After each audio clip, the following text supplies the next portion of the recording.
Congresswoman Maxine Waters ramping up her rhetoric against President Trump. The California Democrats started calling for the president's impeachment shortly after the January inauguration. Watch. Republicans should step up to the plate and confront the fact that this president appears to be unstable. When is the black community going to say, yeah, impeach him? It's time to go after him. I don't hear you. I've said over and over again, I think he's the most deplorable person I've ever met in my life. By this time, some say that Waters may have taken it too far. Listen to what she said at a recent New York gala. I am sitting here listening, watching, absorbing, thinking about Ali, even though I never met him. And with this kind of inspiration, I will go and take Trump out tonight.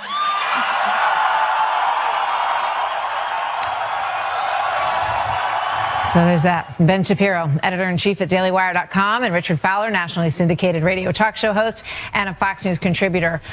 Richard, you know, I'm just watching this, and it isn't really that surprising. I mean, you know, when you look at all of the things that Maxine Waters has said since the inauguration.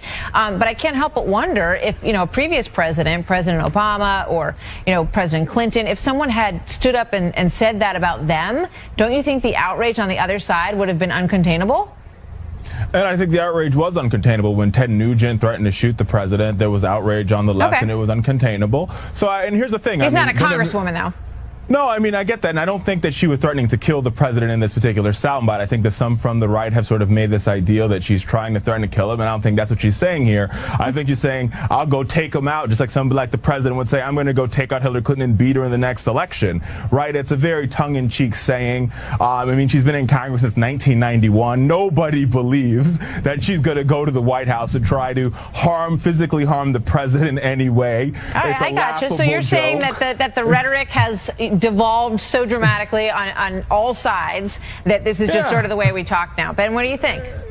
I think there's some truth to that. I think this is a pretty outstanding example of just how far the rhetoric has devolved. I mean, Maxine Waters has been saying pretty inflammatory things her entire career. There's a woman who once said that the LA riots were really an LA uprising. She's used charged language for 20-odd years. She's one of the most corrupt members of Congress. I don't think anyone's particularly surprised by this, but the shouting and cheering for the idea that I'm going to take him out tonight, it's the word tonight that really adds that extra flavor there. It's not just I'm going to take him out in 2018 or 2020. It's we're going to take him out tonight that I think everyone's upset about, and sort of rightfully so. All right, let me ask you. Go ahead, real quick, Richard. Just one thing I want to say. I mean, is the president's rhetoric is almost just as bad. He said he could shoot somebody on Fifth Avenue and still be elected president of the United States, right? So his rhetoric is just as bad. So I mean, I think to sit here and to criticize Congresswoman Waters, we should also be criticizing the president for using the same type of rhetoric. Well, we said, you know, is that where we are? And has the conversation devolved to such an extent that we just sort of take this as no big deal? Speaking of rhetoric, let's take a look at this cartoon that was put out in the Daily Californian, which sounds like a Sunday newspaper, but that's what they published. It's Alan Dershowitz with his head sort of pushed through, some sort of wall, and the images that are back there depict stomping on the Palestinian flag and an Israeli soldier shooting an unarmed person. And let's also put up what Alan Dershowitz showed us in terms of what was put up at the university on the bulletin board, where there was a swastika drawn over his face. Ben? I mean, it's pretty shockingly anti-Semitic stuff. This particular cartoon is straight from the pages of Der Stürmer, appearing in the Berkeley newspaper, the suggestion that Alan Dershowitz is a tool of the Israelis, and not only a tool of the Israelis are engaged in Nazi-esque occupation in which they're killing innocent children for no reason at all. And it's pretty obvious, anti-Zionism equaling anti-Semitism in this particular case. Let's put up a quote from an interview that you guys did at thedailywire.com with Alan Dershowitz, and he points out, he says, irony is too kind a word. It's hypocrisy. And remember, this is a reaction to a speech in which I said that I support a Palestinian state. And he goes on to say, I support the end of the occupation. I'm against Israeli policies on settlements. And Richard, it just raises the question of whether or not there's some similarities between, sort of the hard progressive left and this neo-Nazi hard right. Listen, I've said all along, I think that there's racism on both sides of the aisle. I don't care how you split the cookie. I think there's racism in the Democratic Party. I think there's racism in the Republican Party. I think there's homophobia in the Democratic Party. I think there's homophobia in the Republican Party. I don't think homophobia, racism, xenophobia, sexism, I don't think they know party affiliation. I think there's hate in people's hearts, and there's nothing you can do about it. And I don't think it hides under one particular political cloak or another, period. Ben? I mean, I think that there's some truth to that. The question is, how close is that hate to the heart of a particular movement? And when you're talking about the anti-Zionism, anti-Semitism of some parts of the left, that seems a lot closer to the heart of the Democratic Party than to the heart of the Republican Party. We gotta go. I'm getting counted down, you guys. But that was a really cheery segment, so thanks a lot. Both sides are... It wouldn't be wise for Hillary to come to West Virginia. It wouldn't be a good thing for her or for me. Wow, Senator Joe Manchin has a lot to say there. Some quick headlines now that has nothing to do with that. Turns out some Democrats don't want anything to do with Hillary Clinton. That is Senator Joe Manchin of West Virginia saying it'll be best for her to stay away as he tries to run for re-election in West Virginia, where Clinton famously said she would put coal miners out of work. And Bernie Sanders also staying away. Listen to this. Sanders confirming he will run as an independent senator in next year's midterms, and of course as president. Still no word if he'll run for the White House in 2020. You can be sure he will. Now here's Ainsley. Still no word, but you think he will. All right, it was one of the Democrats' favorite slogans. When they go low, we go high. Remember that? Well, here's Democratic Congresswoman Maxine Waters. Listen to this. Thinking about Ali, even though I never met him. And with this kind of inspiration, I will go and take Trump out tonight. Wow. So at what point, I should ask, does the Secret Service consider this a credible threat? Joining us now to debate this is host of The Blaze, Lawrence Jones, and Democratic strategist and contributor for The Hill, Michael Starr Hopkins. Lawrence, I'll start with you. What'd you think of that? Look, I'm a free speech person. I'm a libertarian. But when you incite violence, that should be investigated. This is the Democrats going low again. They're more focused on President Trump and rallying up their base than the actual issues of the American people. I'm not so concerned about Maxine Waters. I'm concerned about the people that listen to her, the people that tried to assassinate Republican congressmen at a baseball field. This is the type of behavior that sends these people out to assassinate Republicans. Michael, what do you think?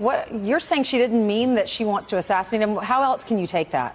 You know, I think she was talking about impeachment. I don't know what she actually meant. I think that her comment, being that loose with your language, I think is irresponsible. And so I will say that. But what I will also point to is I think that hearing Republicans say that, you know, this is a Democratic issue, when Ted Nugent threatened President Barack Obama and then was invited to the White House under the Trump administration, I didn't hear Republicans saying anything. Lawrence, I didn't hear you say anything when the president was condoning protesters being attacked and he then offered to pay the legal bills. You know, I think both sides are guilty of using hyperbolic language, but I think, Lawrence, it's up for people it's up to people like me and you to bring down that tenor. Yeah, but these same congresspeople, especially Maxine Waters, promised after the Steve Scalise shooting that they would tone down the rhetoric, and now we have politicians from elected office saying, "Hey, let's go get the president," and that's essentially what she was saying. You can say that you didn't know what she was saying all you want, Michael, but it's pretty clear what she said. She could have said impeach if she wanted to impeach him. I've watched you in the last 2 weeks talk about how Democrats want a new Katrina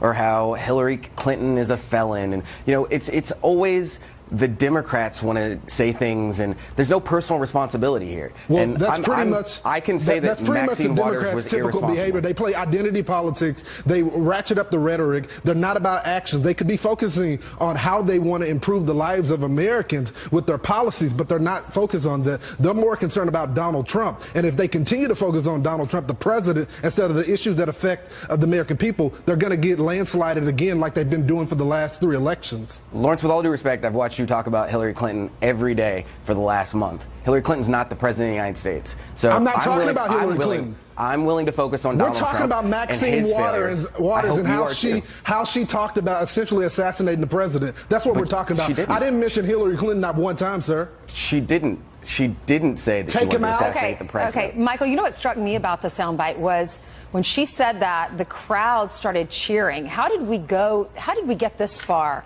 as a country, as a nation, cheering for for possible. I don't know what she meant. We haven't talked to her. She won't come on our show.